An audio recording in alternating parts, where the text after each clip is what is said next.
आजच्या भागामध्ये जानकी, ऐश्वर्या, अवंतिका या शर्वरीचा मोबाईल घेऊन त्याचं अनलॉक काढणार असतात.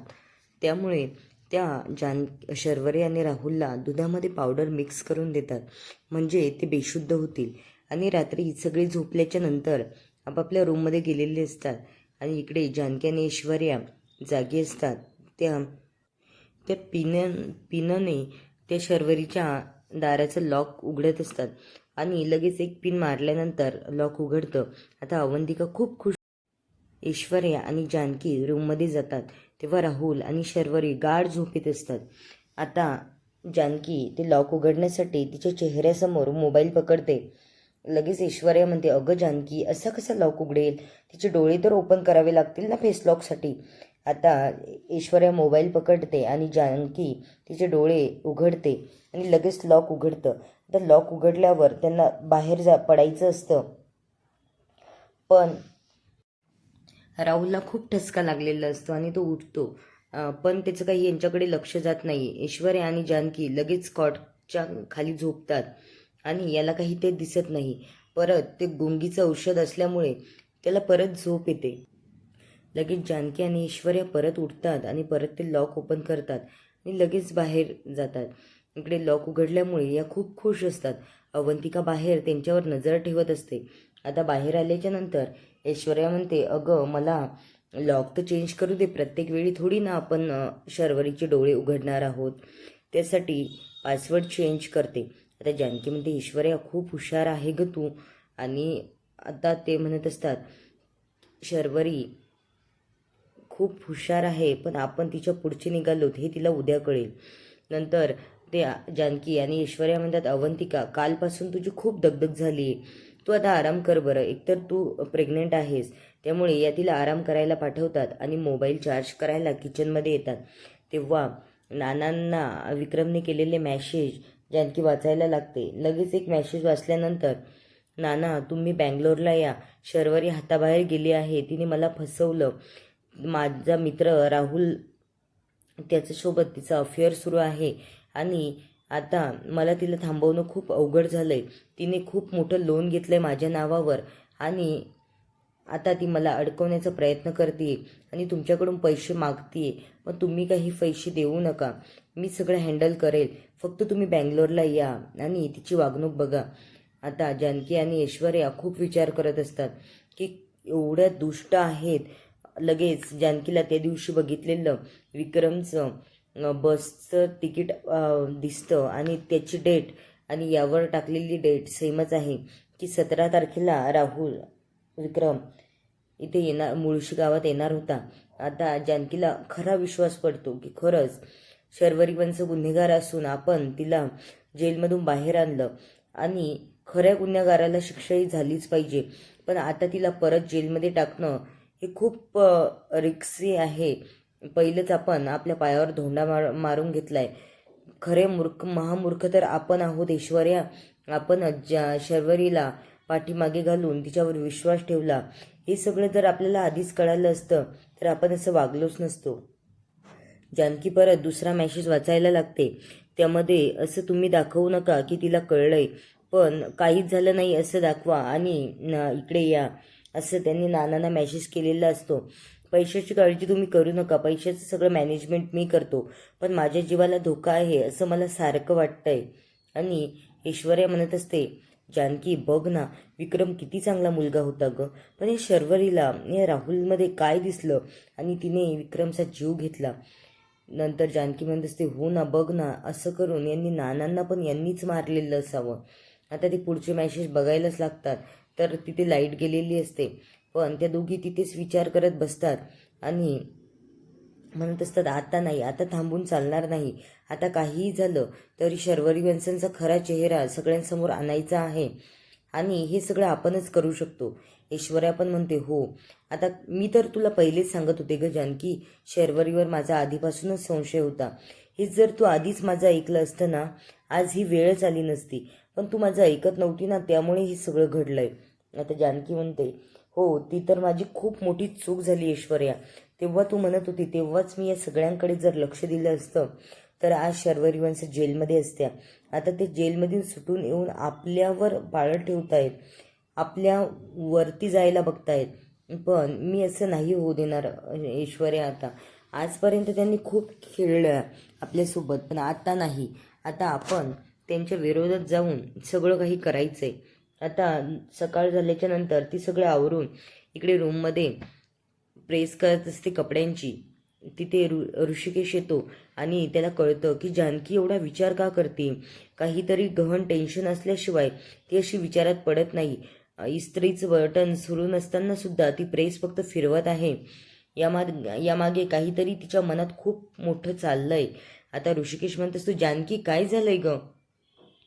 तुझं तर लक्ष पण नाही प्रेस करण्यामध्ये आणि फक्त सारखी प्रेस फिरवत आहेत. काही आहे का तुझ्या मनामध्ये? जानकी म्हणतेस ती, अहो नाही, असं कसं वाटलं तुम्हाला? तो म्हणतोस तो, अगं घरात सगळ्या सुखसुविधा आहेत, सगळे हसत खेळत राहत आहेत, सगळी संकट आता दूर झालेली आहे, शर्वरीचंही चांगल्या पद्धतीने लग्न पार पडलं, आता तू कशाचं टेन्शन घेते? आणि मला माहिती आहे माझी जानकीला टेन्शन आल्याशिवाय ती अशी निराश होत नाही, सदा तिचा चेहरा हसत असतो. पण आज मला असंच वाटतंय की तुला खूप मोठं टेन्शन आलंय. आता जानकी म्हणत असते की नाही हो ऋषिकेश, असं नाही आहे. पण तो तिला खाली बसवतो कॉटवर आणि म्हणतो, मला नाही सांगणार तो, कुणाला सांगणार तू? तू सांग माझ्याकडे, मी कुणालाहीच काहीच कळू देणार नाही.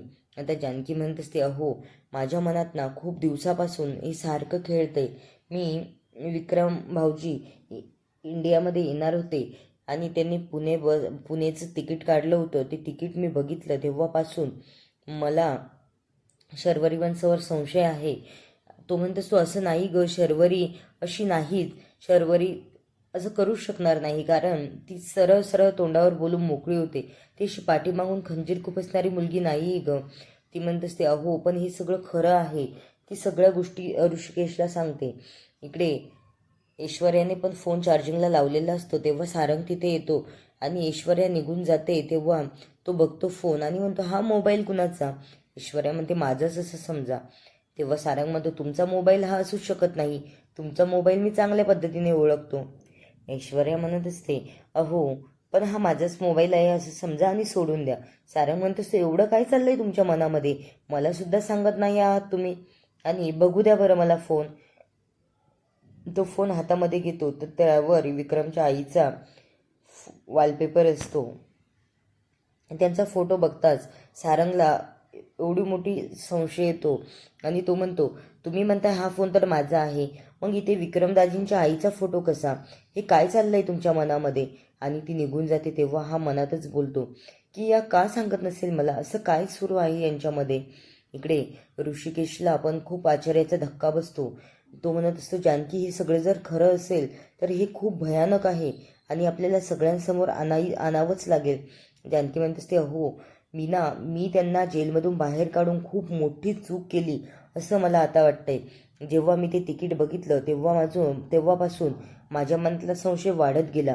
नंतर मी वंसांना विचारायला गेले तर त्यांनी उडवाउडीची उत्तरं दिली आणि त्यानंतर तर माझा संशय अजूनच बळावला की या सगळं खरंच खोटं बोलतायत. ऐश्वर्या मला पहिलीपासून सांगत होती तरीही मी तिच्यावर विश्वास ठेवला नाही. ऋषिकेश बघा ना किती मूर्ख आहे. आणि शर्वरी वंश, मला असं वाटतंय नानांचा खून पण शर्वरी वंशमुळेच झालाय. एवढं मोठं सत्य त्यांनी आपल्यापासून लपवलं, कारण विक्रमने सगळ्यात आधी हे सत्य नानांना सांगितलं होतं. हे सगळं शर्वरीला कळताच नाना डायरेक्ट शर्वरी वंशांना बोलले असावे की तू हे सगळं खूप चुकीचं करते. त्यामुळेच त्यांनी आधी नानांना संपवलं आणि दुसऱ्या दिवशी विक्रम येणार त्या दिवशी विक्रमचा घात केला. हे सगळं त्यांनी खूप डावपेच खेळून किंवा प्लॅनिंगने केलंय, आपल्याला कुणालाही काही कळू न देता. बघा ना की, आणि तुम्ही म्हणता माझी बहीण एवढी हुशार नाहीये. हे सगळं कसं हँडल केलं असेल एकटीने, कोणत्याही भावाचा आधार न घेता. स्वतःच्या बापाचा खून करतानाही त्या मुलीने विचार केला नाही. अशी मुलगी कोण असू शकतं ऋषिकेश, तुम्हीच सांगा. आता ऋषिकेशला पण खूप मोठा धक्का बसलेला असतो. तो म्हणत असतो, जानकी हे सगळं जर खरं असेल ना तर हे खूप भयंकर आहे. मला असं ऐकवत पण नाहीये. जानकीला आता रडायला येतं आणि ती म्हणते, बघा ना ऋषिकेश, पण यामध्ये आपले नाना उगाच भरडले गेले आणि विक्रम भाऊजींचाही काही दोष नव्हता. ते पण उगाच त्यांच्या मध्ये अडकत गेले. आता ती तो मेसेज वाचल्यामुळे ती त्याला सांगते की विक्रम भाऊजींनी नानांना असा मेसेज केला होता, तुम्ही लगेच बँगलोरला निघून या. शर्वरी मला फसवती आणि तिचं माझ्या मित्रासोबत अफेअर सुरू आहे. माझा जीव घेईल असंच मला वाटतंय. आणि त्या पैशाअभावी आता शर्वरीचं हे सगळं ऐकून ऋषिकेश खूप निराश झालेला असतो आणि त्याला आता काही समजेना की पुढे काय करायचं. पण जानकी त्याला म्हणते, आता ऋषिकेश आम्ही थांबणार नाही.